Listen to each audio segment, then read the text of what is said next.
Eu moro num apartamento e da janela do apartamento eu tenho 2 tipos de visão. Eu tenho os prédios na frente e tal, e também a paisagem ao fundo, mas eu tenho aquilo que vem em primeiro plano, que são os fios e os postes e aqueles isoladores dos postes e 2 imensos transformadores.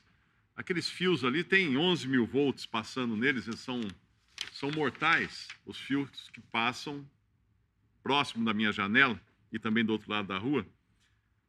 Eu estava pensando no poste, um tema que a gente às vezes não fala muito, mas o poste é um tema bíblico. O poste aparece na Bíblia de muitas maneiras, às vezes com diferentes nomes por causa das traduções que nós usamos.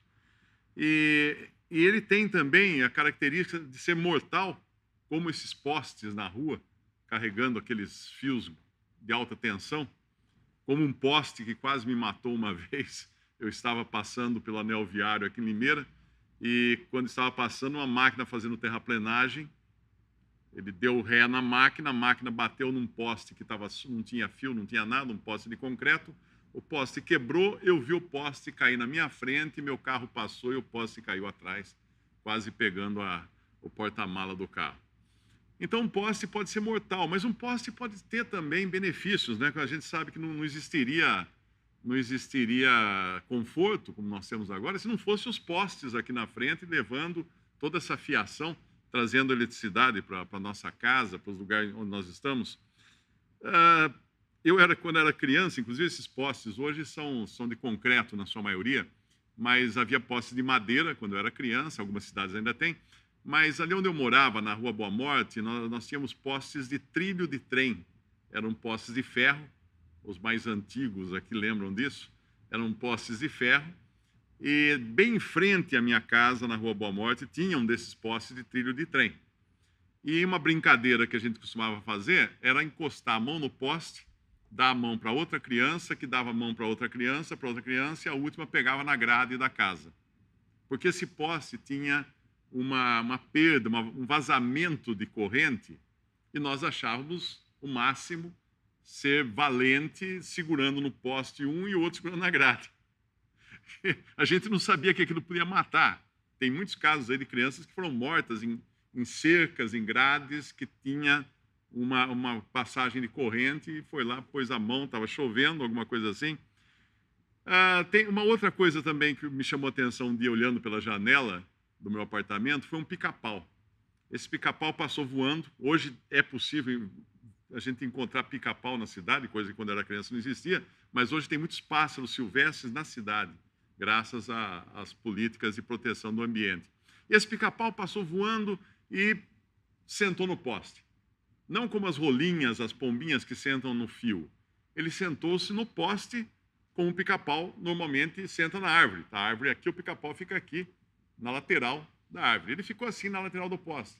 Ele ficava olhando para cá, olhando para lá e procurando alguma coisa para comer no poste. Eu acho que era um pica-pau caipira, que nunca esteve na cidade antes. Ele não sabia que era um poste de concreto. Então ele bicava aqui, bicava ali, bicava lá e tal. Eu só olhando, a hora que ele ia quebrar aquele bico, porque ele estava bicando um poste errado, uma árvore errada. E eu estava pensando também num poste que eu achei muito interessante, lá na cidade de Alto Paraíso. E alguém aqui vai falar, lá vem Alto Paraíso de novo, mas eu tenho muitas histórias de Alto Paraíso. E esse poste era incrível, porque eles fincaram um poste na rua principal, bem na frente do hotel, que tinha um hotelzinho que tinha, e esse poste brotou. Esse poste deu galhos, esse poste deu folhas e depois flores, porque era um tronco de ipê que foi lavrado, foi deixado quadrado e tudo, mas ainda estava vivo. E isso era parada obrigatória na cidade, você mostrar o poste que tinha fio em cima e flores do lado, porque era um poste totalmente fora do normal, um poste que trazia vida, ao invés de trazer só a morte que corria na eletricidade dos fios. Na Bíblia, os postes são chamados de madeiros, na versão em português. Mas algumas passagens, eles são chamados de árvores. Ou as árvores são chamadas de postes, ou as árvores são chamadas de madeiros. Porque no hebraico, no Antigo Testamento, a palavra para madeiro é átes.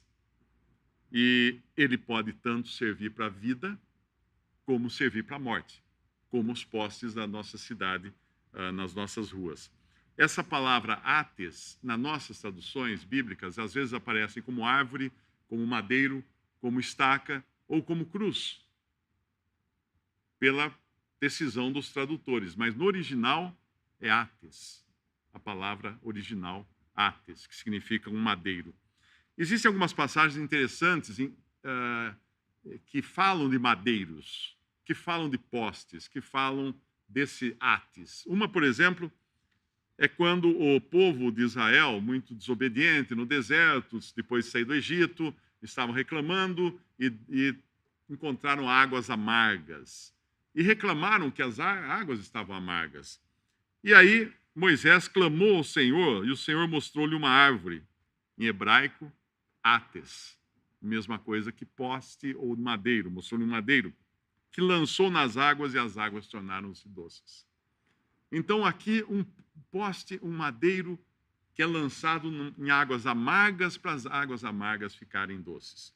Uma outra passagem na Bíblia, lá no livro de Reis, sucedeu que derrubando um deles, um dos servos do profeta Eliseu, uma viga de madeira cortando uma árvore, o ferro caiu na água. O ferro o que é?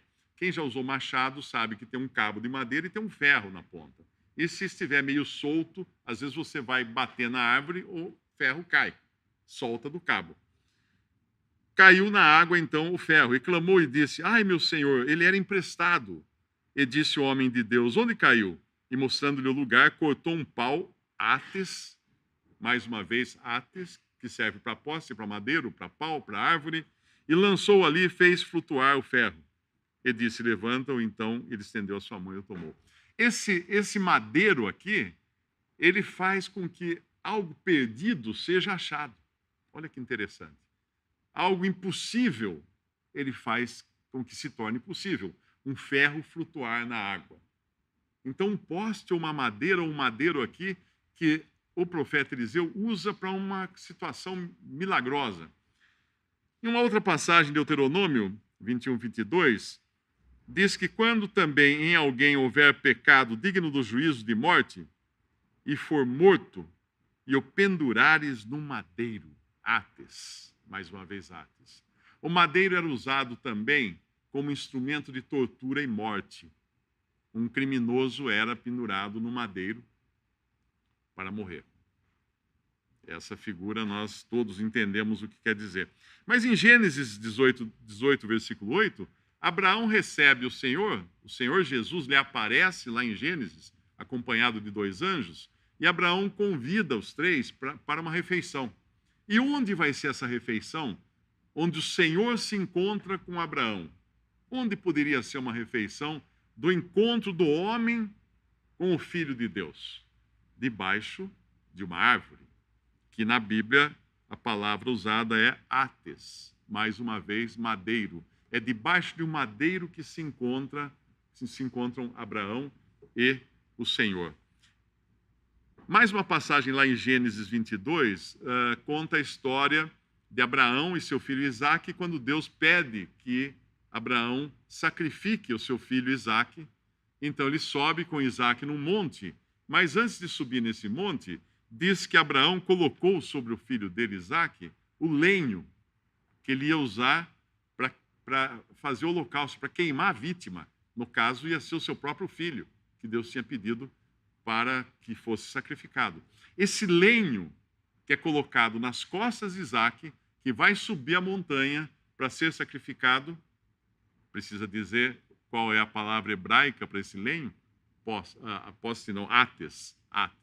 A mesma palavra para poste, a mesma palavra para árvore, a mesma palavra para madeiro.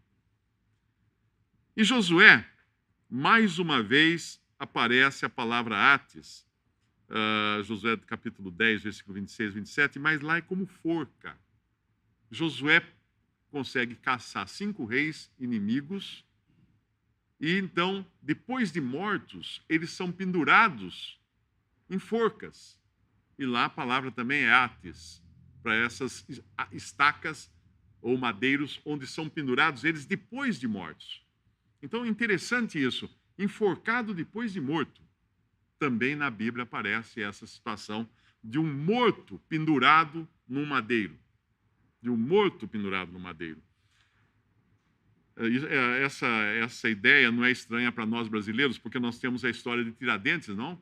Tiradentes foi enforcado num madeiro também, numa forca de madeira, e depois de tirado do madeiro, ele foi esquartejado e pendurado em vários madeiros ou vários postes pelas ruas da cidade para expor o seu corpo morto.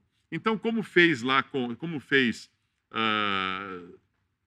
aconteceu com Josué ali, que ele pendurou o corpo morto já, o poste ou madeiro tem também a conotação de um testemunho da morte. Não apenas que morreu ali, mas que foi morto em outro lugar e é pendurado ali para se testemunhar da morte.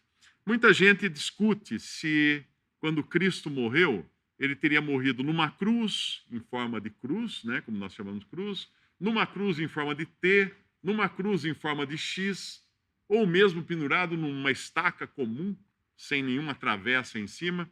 Na realidade, nada disso importa. Isso não é importante. O formato daquilo era um poste, era um madeiro, era uma estaca, era algo de madeira fincado no chão. E se ele carregou nas costas uma cruz inteira, ou ele carregou só a parte que iria em cima, que é o mais lógico até, o pau principal já fincado na terra, e ele ser içado até em cima, também não é importante. O importante é que todas essas vezes em que a palavra madeiro, ou estaca, ou cruz aparece na Bíblia, elas apontam para Cristo. Por que elas apontam para Cristo? Porque podia ser tão importante Deus colocar na sua palavra, tantas vezes, esse madeiro de forma figurada, para falar de Cristo. Porque o acontecimento mais importante que iria acontecer depois dessa época do Antigo Testamento, na face da terra, seria um homem pregado no madeiro. Um homem pregado no madeiro. E é tão sem necessidade nós tentarmos discutir se era um T, se era uma cruz, se era um X, se era uma estaca simples, ou o que é, que quando Jesus conversa com Nicodemos, ele menciona algo que aconteceu lá no Antigo Testamento, quando o povo desobediente, Deus enviou serpentes que picavam o povo, e aí Deus pediu que Moisés fizesse uma serpente de bronze, colocasse na ponta de uma haste, para que todo aquele que olhasse para aquela serpente de bronze fosse curado das picadas das serpentes. Essa haste não era a mesma palavra átes, de madeiro ou de árvore ou qualquer outra. Mas isso mostra que o importante não estava tanto na coisa em si que era levantada, mas naquele que estava pregado na haste ou no poste ou no madeiro levantado. E isso ele fala para Nicodemos: como Moisés levantou a serpente no deserto, assim importa que o Filho do Homem seja levantado, para que todo aquele que nele crê não pereça, mas tenha a vida eterna. Porque Deus amou o mundo de tal maneira que deu o seu Filho unigênito, para que todo aquele que nele crê não pereça, mas tenha a vida eterna. Porque Deus enviou o seu Filho ao mundo não para que condenasse o mundo, mas para que o mundo fosse salvo por ele. Quem crê nele não é condenado, mas quem não crê já está condenado, porquanto não crê no nome do unigênito Filho de Deus. Essa passagem resume todo o Evangelho. Resume esse madeiro prefigurado pela haste com a serpente em cima, que tanto podia ser para a morte como para a vida. Quando nós brincávamos lá no poste da Rua Boa Morte, aqui em Limeira, Rua da Boa Morte, nós nunca pensamos no fato de que estávamos brincando na Rua da Boa Morte, num poste energizado, e a Rua da Boa Morte termina na Vila Paraíso, né? Bastante significativo os nomes dos lugares, e ali as crianças tomando choque naquele poste. Então, um poste pode matar, mas um poste pode dar vida. Um madeiro trazer vida. Como? Os exemplos que eu dei, aquele poste na rua florescendo, aquele madeiro jogado na água, a água tornando-se doce, aquele madeiro jogado na água e milagrosamente o ferro do machado flutuando contra todas as expectativas, contra a natureza, o mesmo poste que pode, é o mesmo madeiro que pode levar à morte, pode trazer vida. E é isso que é o Evangelho. Deus permitiu que o seu Filho fosse pregado num madeiro, para que nós, seres humanos, pecadores, perdidos, pudéssemos ter vida. Como? Olhando para Jesus agora, olhando para Jesus, aquele que estava pregado numa cruz, pregado num madeiro, morto ali, depois de receber o juízo de Deus, e crendo no crucificado, pudéssemos ser salvos dos nossos pecados e ter vida. Você crê no crucificado? Você crê naquele Jesus que morreu no lugar do pecador? Esse é o Evangelho, essa é a porta do céu, esse é o caminho do céu, esse é o lugar de salvação. Fazendo uma analogia com a Rua Boa Morte, onde nós brincávamos, o fim da Rua Boa Morte era a Vila Paraíso. Era a Vila Paraíso, parece brincadeira, mas é realmente uma analogia interessante, porque o fim daquele homem pregado no madeiro é o paraíso, é o céu, é a presença de Deus. Cristo, em vida, salvou um homem criminoso, um homem mau, um facínora, mas que não esteve na cruz com ele. E Cristo, na morte, salvou outro facínora que esteve na cruz com ele. O primeiro era Barrabás, porque graças à morte e à condenação de Jesus, Barrabás saiu livre, mas livre só para essa vida. Como muitos procuram em Cristo solução só para essa vida. Talvez recebam alguma bênção, alguma ajuda, algum privilégio, alguma prosperidade, alguma cura de alguma doença, alguma coisa, mas estão tão salvos eternamente quanto Barrabás, ou seja, nada. Mas um outro pregado na cruz que creu em Jesus, confessou ali que ele era um pecador e que Jesus era um justo, e creu que ele poderia salvá-lo. Senhor, lembra-te de mim quando entrares no teu reino. Esse recebeu a salvação. Muitas pessoas buscam na religião humana que os homens fazem, uma salvação que não existe.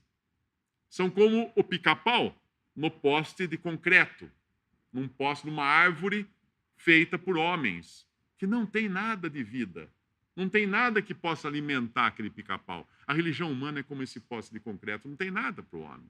Mas, como Moisés levantou a serpente no deserto, essa serpente na haste, serpente de bronze, assim importa que o Filho do Homem seja levantado, para que todo aquele que nele crê não pereça, mas tenha a vida eterna. O que diz aqui? Para que todo aquele que faz boas obras, que dá esmola, que se esforça, que reencarna, que sofre, que se flagela. Não. Para que todo aquele que nele crê, que olha para o crucificado e fala: ele morreu ali no meu lugar, os meus pecados foram colocados sobre ele, ele pagou todos. Para que todo aquele que nele crê não pereça, mas tenha a vida eterna, porque Deus amou o mundo de tal maneira, não fomos nós que amamos, Deus amou o mundo de tal maneira que deu o seu Filho unigênito para que todo aquele que nele crê não pereça, mas tenha a vida eterna. Porque Deus enviou o seu Filho ao mundo não para que condenasse o mundo daquela vez, mas ele vai voltar para julgar. Quando ele voltar, ele voltará como juiz. Mas quando ele veio como Salvador. Deus enviou o seu Filho ao mundo não para que condenasse o mundo, mas para que o mundo fosse salvo por ele. Quem crê nele não é condenado, mas quem não crê será condenado? Não. Quem crê nele, em João 3,18, não é condenado, mas quem não crê já está condenado, porquanto não crê no nome do unigênito Filho de Deus. Então, se você perguntar para mim, o que eu devo fazer para ir para o inferno? A minha resposta será nada, absolutamente nada. Você já está no caminho. Você já está no caminho da perdição. Porque essa é a condição natural do homem. O que eu preciso fazer para ir para o céu? Creia em Jesus, o Salvador. Então, para o homem, não existem duas escolhas. Fala assim, deixa eu ver se eu vou crer em Jesus ou não vou crer em Jesus. Não, só existe uma, crer em Jesus, só uma. Não há alternativa para isso, é a única opção diante do ser humano, crer em Jesus. Quando Paulo escreve aos Gálatas, que eram cristãos, ele fala de onde eles estavam agora, para que condição eles tinham passado depois que creram em Jesus. Cristo nos resgatou, em Gálatas 3,13, nos resgatou da maldição da lei, fazendo-se maldição por nós, porque está escrito: maldito todo aquele que for pendurado no madeiro. O madeiro era o lugar de maldição, a estaca era o lugar de maldição, a cruz era o lugar de maldição, o poste era o lugar de maldição, de morte. Não só de morte, mas de maldição. Exposto ali, diante de tudo e de todos. Mas Cristo nos resgatou da maldição da lei, fazendo-se maldição por nós, porque está escrito: maldito todo aquele que for pendurado no madeiro. Será que ele se fez maldição por você? A resposta é: só se você crê nele como seu Salvador. Caso contrário, a maldição permanece sobre você. Porque quem não crê nele já está condenado, já está amaldiçoado, já está debaixo do juízo de Deus, da pena de Deus, que é a condenação eterna no lago de fogo. E para terminar, um versículo em Hebreus 12, 2, que é um dos versículos mais bonitos: olhando para Jesus, autor e consumador da fé, o qual, pelo gozo que lhe estava proposto, suportou a cruz, desprezando a afronta, e assentou-se à destra do trono de Deus. Olhando para Jesus, se você quer ser salvo, olhe para Jesus. Creia em Jesus como seu Salvador. Podemos dar graças a Deus.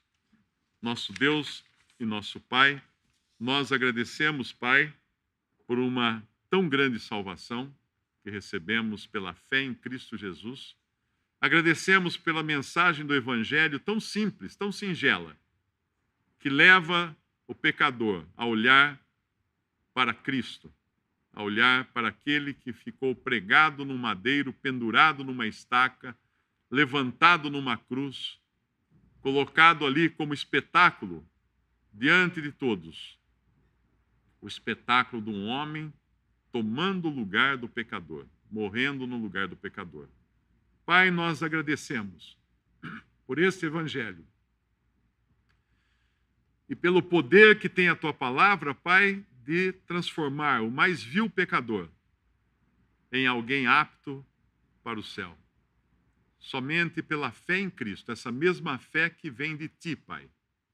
Por isso nós pedimos por todos os que estão escutando esta mensagem, para que creiam verdadeiramente em Jesus, para que conheçam a salvação eterna e tenham certeza dessa salvação. Nós pedimos confiando no poder da Tua palavra, no poder do Teu Santo Espírito, no Teu desejo de salvar. Em nome de nosso Senhor e Salvador Jesus. Amém.